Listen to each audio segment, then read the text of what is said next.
नमस्कार. मी प्रवीण बर्दापूरकर बोलतो आहे. आठवणीतले मान्यवर या सदरात मी आज गोपीनाथ मुंडे यांच्याविषयी बोलणार आहे. गोपीनाथ मुंडे यांच्याशी माझे संबंध एक मित्र म्हणून जवळजवळ 4.5 दशकं होती. शिवाय एक राजकारणी आणि एक पत्रकार असाही एक आमचा संपर्काचा दुवा होता. आमच्या दोघांचेही राजकीय विचार परस्पर भिन्न, पण आमच्या या संपूर्ण प्रवासामध्ये ते कधी आमच्या संपर्कात मतभेद म्हणून उभे राहिले नाहीत. मृत्यू अटळ आहे असं कितीही म्हटलं तरी गोपीनाथ मुंडे यांचा एका किरकोळ अपघातात झालेला मृत्यू अजून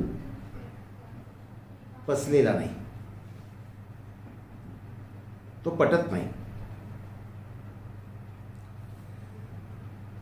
मला आठवतं की गोपीनाथ मुंडेंची माझी पहिली भेट 1971 मध्ये झाली. तेव्हा आम्ही दोघंही कॉलेजच्या प्रांगणामध्ये उंडरायला सुरुवात झालेली होती.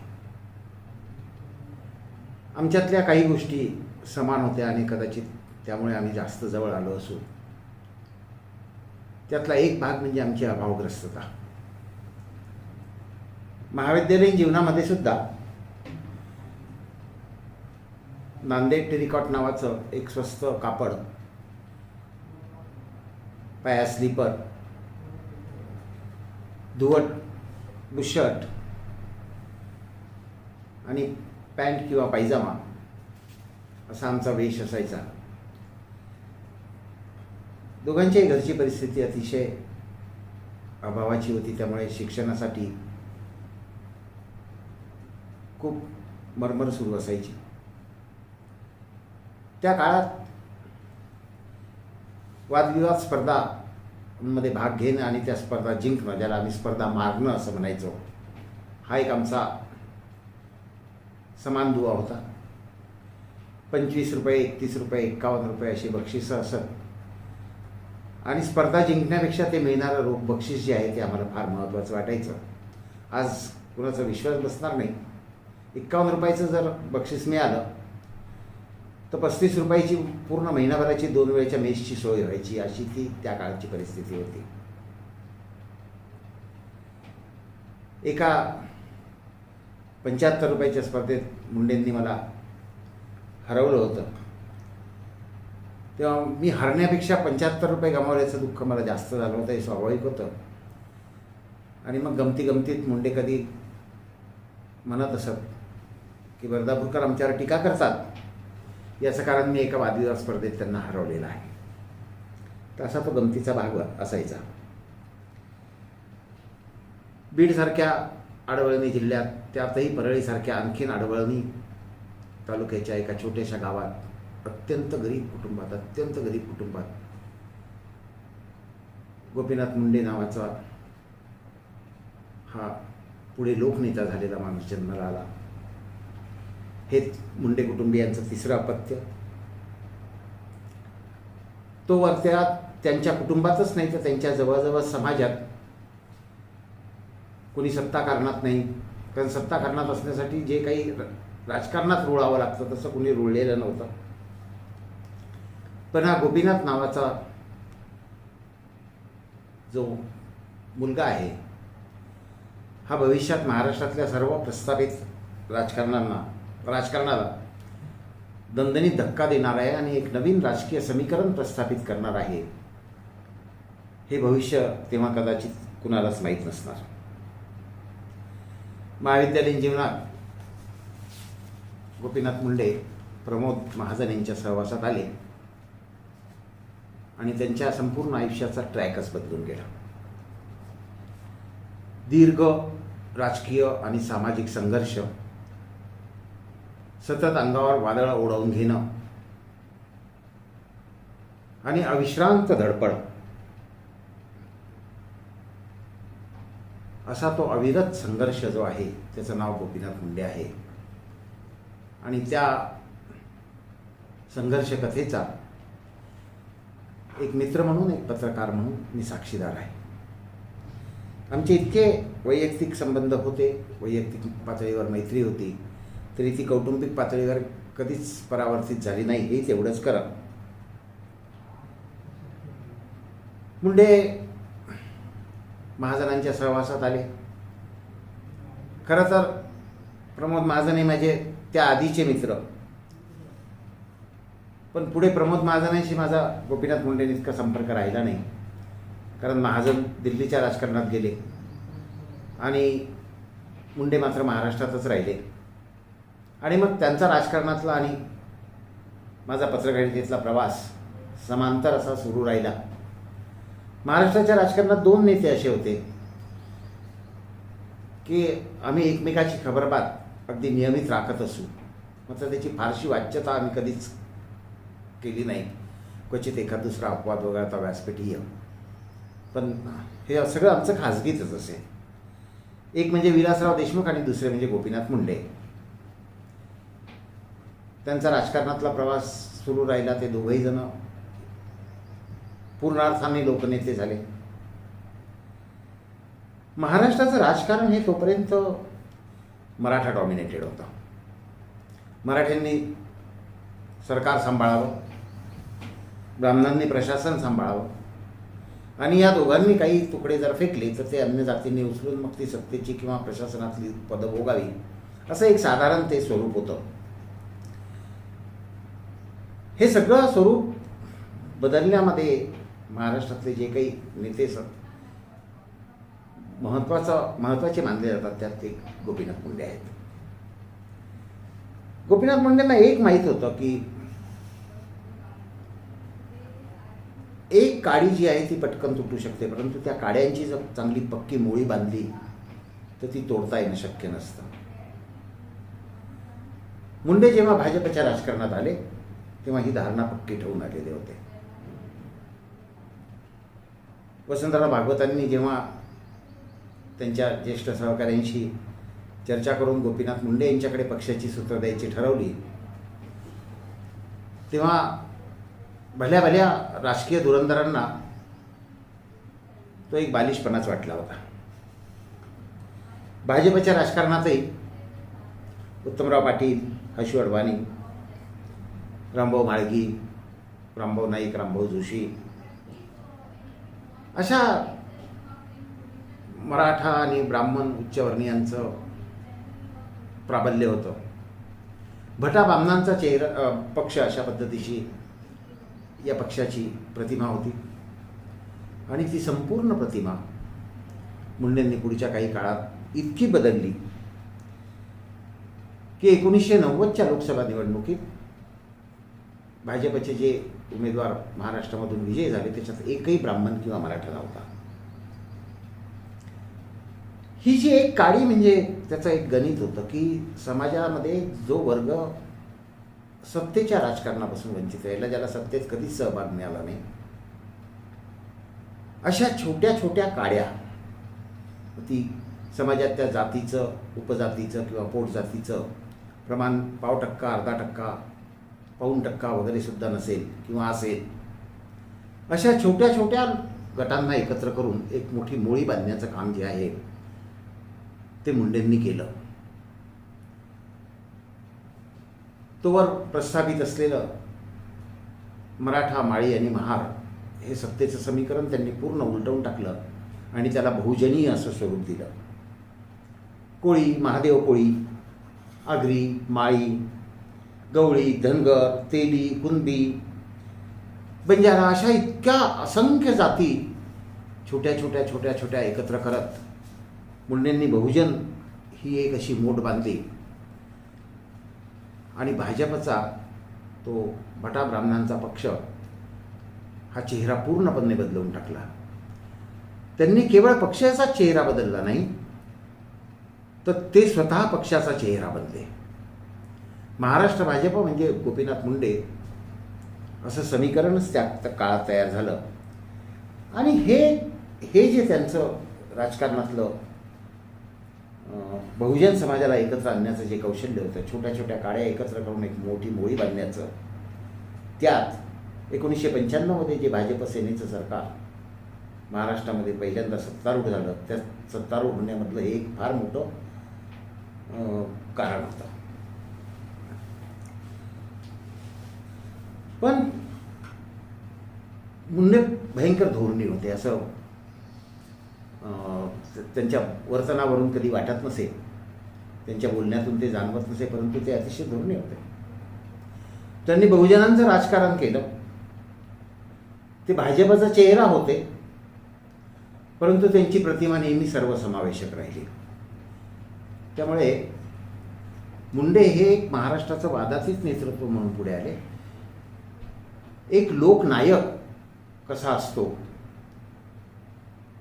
याचं एक जिथं जागतं उदाहरण त्या काळामध्ये गोपीनाथ मुंडे यांच्या रूपाने पाहायला मिळत असे.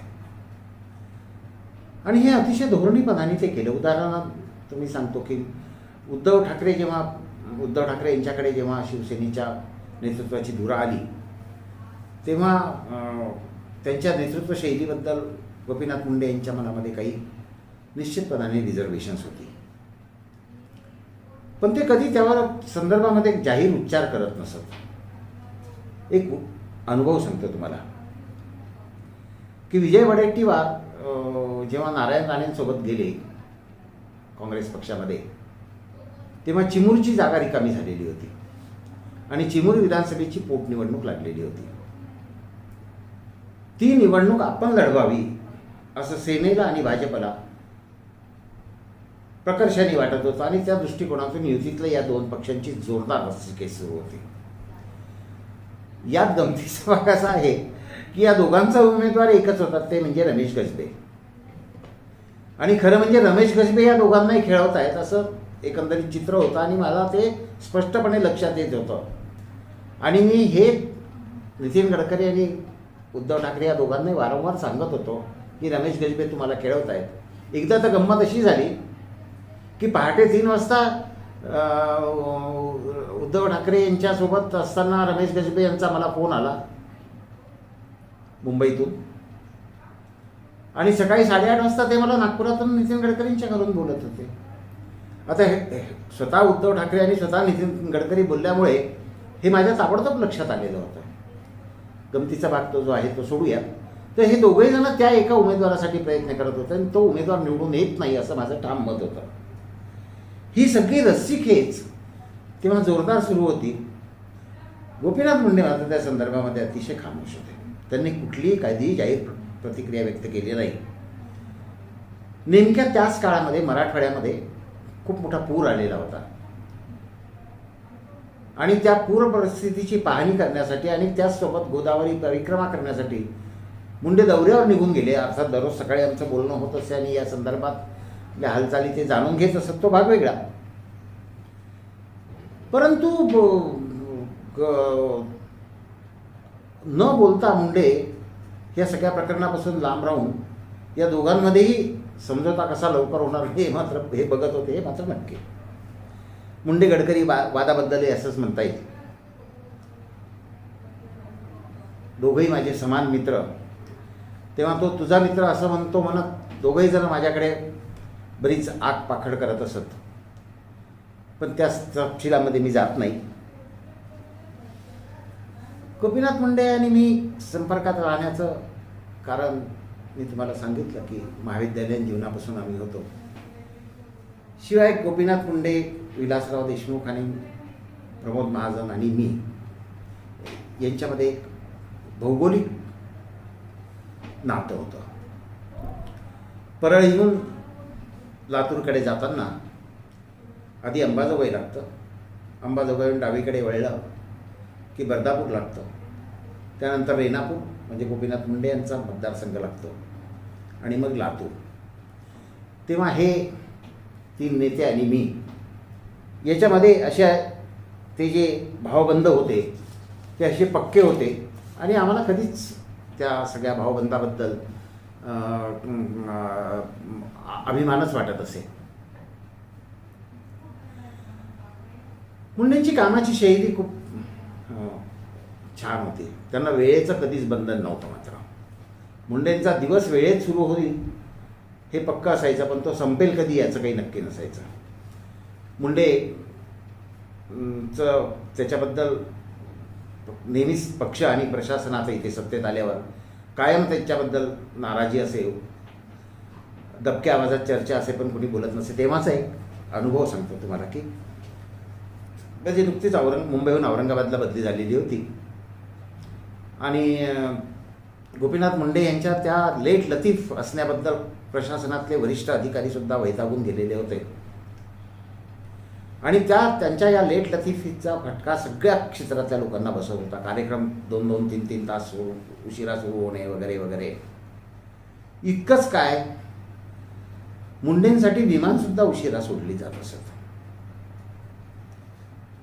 मला औरंगाबादला आल्यावर तर हे प्रामुख्याने लक्षात आलं की मुंडेंसाठी विमानसुद्धा खोळंबवून ठेवलं जातं. आता त्या ज्या ट्रिक्स आहेत त्या मी जाहीररित्या सांगू शकत नाही तुम्हाला, पण त्या सगळ्या मला माहिती आहे. ते करणारे अधिकारी अजूनही सेवेत आहेत. त्यांचे वरिष्ठ अधिकारी आता निवृत्त झाले, पण मला या सगळ्या गोष्टी जवळून माहिती. एकदा काय झालं की मी दिवाकर रावते तेव्हा वैधानिक विकास मंडळाचे अध्यक्ष होते आणि आमचं 2 दिवसापूर्वी जेव्हा फोनवर बोलणं झालं तेव्हा संध्याकाळी औरंगाबादच्या विमानतळावर आपण भेटूयात असं आमचं ठरलेलं होतं. तिथे आम्ही कॉफी पिणार होतो. मग दिवाकर रावते पुढे मुंबईला जाणार होते. त्याप्रमाणे मी एअरपोर्टला पोहोचलो. दिवाकर रावतेंसोबत आमची पहिली कॉफी झाली, दुसरी झाली, तिसरी झाली, तरी विमान सुटायचं काही नाव घेईना आणि अधिकाऱ्यांची नुसतीच धावपळ सुरू होती. विमानाच्या नियोजित वेळेच्या 2.5-3 तासानंतर अखेर ते विमान सुटलं आणि मग मी एका ओळखीच्या पोलीस अधिकाऱ्याला विचारलं की हे विमान आजही का लेट होत आहे. तर त्यांनी मला सांगितलं की हे नेहमीच आहे, साहेब यायचे असले की असंच होतं. मुंडे तेव्हा गृहमंत्री आणि उपमुख्यमंत्री होते, हे लक्षात घ्या. त्याच्यामुळे पोलीस खातं डायरेक्ट त्यांच्या अखत्यारीत होतं. मग मी ती सगळी माहिती काढली दुसऱ्या दिवशी की अशाच औरंगाबादहून मुंडे फ्लाईटवर असताना किती वेळा विमान उशिरा सुटलं वगैरे वगैरे 1, 2, 3. आणि मग मी त्याची एक सनसनीत बातमी बनवली की लेट लतीफ गोपीनाथ मुंडे यांच्यामुळे विमानातले प्रवाशांना कसं खोळंबून राहावं लागलं. ही खरं तर सगळ्यांच्याच मनातली भावना होती आणि स्वाभाविकपणे ती बातमी अतिशय गाजली. मला माझ्या मुंबईच्या 1-2 मित्रांनी सांगितलं की मुंडे तुझ्यावर खूप नाराज आहेत, पण मला काही भेट झाल्याच्या नंतर त्यांनी कधी ती नाराजी दर्शवली नाही. उलट भेट झाल्यावर पाठीवर थाप मारून आमचे तो मैत्रीचा प्रवाह पुढे सुरळीत सुरू राहिला. मुंडे धोरणी कशी होती याचं एक मी तुम्हाला उदाहरण सांगतो की तेव्हा मुख्यमंत्री आपले मनोहर जोशी होते आणि आता माझ्या वयाच्या लोकांना त्या गोष्टी आठवतील की अचानक मनोहर जोशींना एक दिवस साक्षात्कार झाला की गणपती दूध पितो म्हणून. आणि झाली ती बातमी अशी वनव्यासारखी पसरली महाराष्ट्रभर. हजारो नाही लाखो कोट्यावधी लोकांनी गणपतीला दूध पाजण्याचा प्रयत्न केला. गणपतीने ते दूध पिलं. खरं खोटं मला माहीत नाही, पण तो एक दिवस संपूर्ण गणपतीच्या दूध पिण्यावर होता. आता महाराष्ट्राचा मुख्यमंत्री, महाराष्ट्राचा प्रमुखच जेव्हा म्हणतो की गणपती दूध पितो, तेव्हा नाही कसं म्हणणार. आणि पुन्हा सत्तेचं राजकारण फार वेगळं असतं की नेता म्हणेल तीच पूर्व दिशा. पण मुंडेंनी मात्र गणपती दूध पिण्याची ती जी कल्पना होती ती पूर्णपणाने उडवून लावली. हे मला अजूनही पक्का आठवतं. पण ती कल्पना उडवून लावताना त्यांनी जी भाषा वापरलेली होती ती इतकी शुगर कोटेड होती, खडी साखरेसारखी गोड होती की खुद्द महाराष्ट्राच्या नेत्यालाही म्हणजे मुख्यमंत्र्याच्या सुद्धा लक्षात आलं नाही की गोपीनाथ मुंडे आपल्याला टीका करतायत का आपली टर उडवतायत का आपलं समर्थन करतायत. तर ही मुंडेंची अशी कामाची शैली होती. मुंडेंच्या कामाच्या शैलीचा विषय निघाला म्हणून अजून एक अनुभव सांगतो. मुंडेंच्या चेंबरमध्ये माझा थेट प्रवेश असे आणि अगदीच किरकोळ अपवाद एखाद 2-4 असे काही असतील त्या काळातले, की महत्त्वाची मीटिंग वगळता त्यांची चालू आहे अशी महत्त्वाची मीटिंग आणि मला आतमध्ये प्रवेश घेण्याच्या आधी थोडंसं थांबायला सांगण्यात आलं. तर मी अनेकदा मुंडे यांच्या त्यांच्या ज्येष्ठ अधिकाऱ्यांसोबत ज्या काही मीटिंग्स चालत असत त्याच्यामध्ये मी बाजूला सोफ्यावर बसून राहत असे. काही वेळा पुस्तक वाचत असे तर काही वेळा मीटिंगमध्ये काय चाललं ते आपलं ऐकत असे. एकदा असंच अचानक मुंडेंचा आवाज जरा तापला आणि पुस्तकातलं नजर काढून तिकडे बघितलं तर घडलं असं होतं की पोलीस खात्याला एक गोपनीय असा फंड मिळतो आणि तो फंड कसा खर्च केला काय नाही केला हे फक्त तो संबंधित अधिकारी आणि त्याचे वरिष्ठ अधिकारी यांना माहीत असतो. आणि हा फंड जो असतो तो अनऑडिटेड असतो, त्याचा कोणताही हिशेब द्यावा लागत नाही. आणि तिथे बसलेले ते जे पोलीस अधिकारी आणि प्रशासनातले IAS अधिकारी, IPS आणि IAS अधिकारी यांच्यातला तो वाद होता. आणि मग मात्र मुंडेंना भयंकर राग आला की तुम्ही ह्या गोपनीय फंडाचं कसं काय ऑडिट मागता, ऑडिट करायची तुमची हिंमत कशी काय होते. आणि त्यांनी तो प्रस्ताव आहे तो पूर्णपणे धुडकावून लावला. आणि तो धुडकावून लावत असताना त्यांनी ज्या पद्धतीने त्या वरिष्ठ अधिकाऱ्यांना दाटलं की त्याला तोडच नव्हते. प्रशासनात जो IAS IPS अधिकारी हा सनातनवाद आहे त्यात पूर्णपणे आपल्या खात्याच्या अधिकाऱ्यांच्या बाजूनी मुंडे ठामपणे उभे राहिलेले होते. मुंडे माणसासारखे माणूस होते, त्यांना राग येत असे, क्वचित ते रुष्ट होत, पण त्याची सुद्धा एक शैली होती. मुंडे मित्रांवर रागावले किंवा रुष्ट झाले तर ते त्याच्याशी 2-4 दिवस किंवा 2-4 पुढच्या भेटी बोलणं बंद करत असत. आणि मग तो समोरचा मित्र समजून जात असे की आपल्याकडून काहीतरी चूक झालेली आहे आणि आपण आता नमतं घेतलं पाहिजे. काही मित्रांना मी त्या संदर्भात मुंडेंना सॉरी म्हणतानाही बघितलेलं आहे. मला कधी हा असा अनुभव आला नाही. मला काही वेळा मुंडेंवर टीकाही करावी लागली, पण त्यांनी कधी ते माइंड केलं नाही, हेही पक्का आहे. मुंडेंनी मला अनेक बातम्या दिल्या, खोटं कशाला सांगायचं. मी तेव्हाही जाहीररित्या सांगितलेलं आहे. पण त्याच्यामध्ये एक फार अशी समंजस शैली होती की मुंडे मला आज एक इन्फॉर्मेशन देत असत, जी माहिती देत असत आणि सांगत असत की याची बातमी बनवायची नाही. आणि मग मी ती माहिती जी आहे ती आपल्या मनात ठेवून देत असे. मी क्वचितच अशा माहितीच्या नोंदी वगैरे ठेवत असे. किंवा मुंडे एखादा कागद माझ्या हातात उपमुख्यमंत्री असताना विशेषतः एखादा कागद देऊन ठेवत आणि हा सध्या राहू द्या तुमच्याकडे, नंतर बघू आपण, असं सांगत असत. जाहीररित्या आम्ही दोघांनी कधी एकमेकाला अरेतुरे केलं नाही. हा मुंडेंचा मोठेपणाच. आणि मग कधीतरी 2-4 महिन्यांनी 2-4 आठवड्यांनी वगैरे वगैरे एखाद दिवशी मुंडेंचा फोन येत असे की बर्दापूरकर आता बातमी करायची असेल तर तुम्ही करा. पण तरी मुंडे माझ्यावर एकदा भडकले म्हणजे सॉलिड भडकले. झालं असं की ते उपमुख्यमंत्री झाल्यावर पहिल्यांदाच नागपूरला आले आणि एक कार्यक्रम नितीन गडकरी यांनी ठेवलेला होता. आणि त्या कार्यक्रमात राष्ट्रीय स्वयंसेवक संघाचे तत्कालीन सरसंघचालक येणार होते. पहिलाच दौरा असल्यामुळे मुंडे बैठकीमध्ये खूप अडकून गेले, लोकांच्या घराड्यात अडकले, त्यांना लवकर निघता येईना आणि त्यांना त्या कार्यक्रमास येण्यास 1.5 तास उशीर झाला. आणि तोपर्यंत त्यांची वाट बघून कंटाळून सरसंघचालक निघून गेले होते. हे सगळे एक पत्रकार म्हणून मी बघत होतो. आणि कार्यालयात आल्यावर मुंडेंची वाट बघून सरसंघचालक ताटकळून कसे अखेर परतले अशी बातमी मी ती तयार केली. आणि ती पहिल्या पानावर बातमी लागल्यावर मात्र मुंडे माझ्यावर खूप नाराज झाले होते. पण तरी ती नाराजी ती तात्पुरती होती. हेही तेवढीच खरं. मुंडे एका राजकीय पक्षाचे नेते होते. तो पक्ष, त्या पक्षाशी अनेकांशी मतभेद होते. तरी मुंडेंमधला माणूस जो होता तो खूप लोभस होता. मुंडेंनी राजकीय मतभेद बाजूला ठेवून, जात धर्म पंथ बाजूला ठेवून किती लोकांना मदत केली असेल याची गणतीच नाही. मुंडे आणि विलासराव हे दोन नेते मी महाराष्ट्राच्या राजकारणात असे बघितले की अगदी गावचा अनवाणी पायाने आलेला माणूस सुद्धा थेट त्यांच्या खुर्चीपाशी जाऊन त्यांना भेटू शकत असेल. विना अपॉइंटमेंट त्यांना भेटू शकत असेल. आणि कुठल्याही माणसाचा फोन घेण्यासाठी हे नेते तत्पर असत.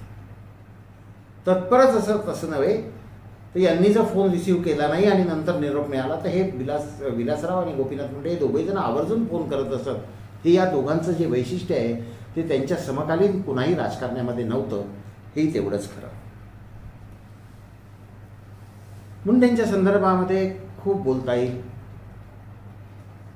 दिल्लीतही आम्ही अनेकदा भेटत असू.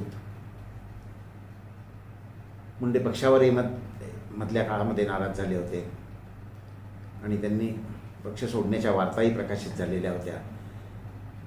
तसे त्यांचे काही प्रयत्नही घडले होते, पण त्याबद्दल अतिशय स्पष्टपणे असा कोणताच खुलासा त्यांनी कधी केला नाही. होई म्हटलं नाही आणि नाही म्हटलं नाही, हे खरं. मुंडेंच्या मैत्रीचा अजून एक अनुभव सांगतो की एकदा गोपीनाथ मुंडे मराठवाडा विकास मंचचे विनायक मेटे ते तेव्हा आमदार होते, म्हणजे अजूनही आहे. आणि मी कुठेतरी मुंबईत एका ठिकाणी गप्पा मारत बसलो होतो. तेव्हा असाच काहीतरी विषय निघाला आणि तेव्हा मी नुकताच लोकसत्ताच्या नागपूर आवृत्तीचा निवासी संपादक झालेलो होतो. आणि शेवटी प्रवीणनी एक संपादकाचं स्थान मिळवलं बुवा, असा तो काहीतरी विषय निघाला आणि त्याबद्दल अतिशय अभिमानाने मुंडे बोलत होते. आणि मग त्याच्यातून त्या मराठवाडा भूषणचा विषय निघाला. तेव्हा मी गमतीने मुंडेंना असं म्हटलं की माझ्या पत्रकारितेतला मोठा कालखंड नागपूरला म्हणजे विदर्भात गेला, पण विदर्भाचे लोक असा काही सन्मान देण्याचा प्रश्न आला की म्हणतात बर्दापूरकर मराठवाड्याचे. मराठवाड्यातले लोक अशा संदर्भात विचार करायला बसले की म्हणतात की बर्दापूरकरांचे सगळा मोठा कालखंड विदर्भात गेलेला आहे, त्याच्यामुळे ते मराठवाड्याचे नाहीत, विदर्भाचे आहेत. आणि मुंबईचे लोक तर मला आपलं मानण्याचं कारण नाही, मुंबई मला तशी आवडत नसल्यामुळे मी मुंबईशी काही तसा समरस झालेला नाही, असं गमतीने काहीतरी चालू होतं. असं मी ते बोललो. आणि मुंडेंनी विनायक मेटेंना सांगितलं की तुला जो काही मराठवाडा भूषण मला द्यायचा आहे त्यासोबत प्रवीणला देशील तरच त्या पारितोषिकाचा मी स्वीकार करेन. आणि खरंच शेवटी तसा निर्णय विनायक मेटेंनी घेतला. आणि मग तो कार्यक्रम मुंबईत दणदणीत झाला. त्या कार्यक्रमाला विलासराव देशमुख जे आहेत ते प्रमुख पाहुणे होते, तेव्हा ते केंद्रात मंत्री होते. आणि त्या कार्यक्रमात मी गोपीनाथ मुंडे आणि विलासराव देशमुख यांच्या भाषणाची जुगलबंदी भयंकर रंगली. यूट्यूबवर त्या भाषणांचे तुकडे अजूनही सापडतात. अजूनही लोक त्या कार्यक्रमाला उपस्थित जे होते ते आठवण काढतात. आणि कार्यक्रम संपल्यावर आम्ही तिघही जण आमच्या त्या जुगलबंदीवर खुश होतो. अशी ही जी कार्यक्रम भाषणांची जुगलबंदी हे आपण मराठवाड्यात 2-3 शहरात तरी आयोजित करायला पाहिजे, यावर आमचं एकमत झालं. पण ते पुढे काही मटेरियलाइज झालं नाही. पुढे निवडणुका लागल्या, हे झालं ते झालं. मुंडे बिझी कामात व्यग्र झाले, विलासराव नंतर आजारीच पडले.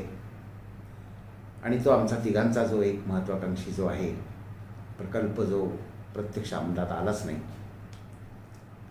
आणि ते सगळं बारगळलं. आता तर मुंडेही नाहीत आणि विलासरावही नाहीत. आता ती भाषणाची जुगलबंदी पुन्हा ऐकायला मिळणं शक्यच नाही. मुंडेंबद्दल खूप बोलता येईल. ते लोकनेते होते. बहुजन समाजाचं एकत्रीकरण त्यांनी केलं. अनेक सत्तेच्या परिघाच्या बाहेर असलेल्या जाती, उपजाती, पोटजातींना त्यांनी सत्तेत आणलं. एक खूप मोठा असा सशक्त प्रवाह जो राजकारणामध्ये बहुजनांचा निर्माण केला. महाराष्ट्राचं नेतृत्व करण्याची संधी अगदी दृष्टीपथात दिसत असताना मुंडे यांचं अपघाती निधन झालं आणि एक संघर्षाची जी प्रदीर्घ काळ चाललेल्या संघर्षाची जी कथा आहे ती अधुरी राहिली. अशा या माझ्या जिवलग मित्राला मी मनपूर्वक आदरांजली अर्पण करतो. आणि मुंडे महाराष्ट्रातील सर्व जाती धर्माच्या सर्व लोकांच्या मनामध्ये त्यांच्या लोभस व्यक्तिमत्वामुळे, त्यांच्यातल्या माणुसकीच्या वर्तनामुळे कायम स्मरणात राहतील असा विश्वास व्यक्त करतो आणि थांबतो.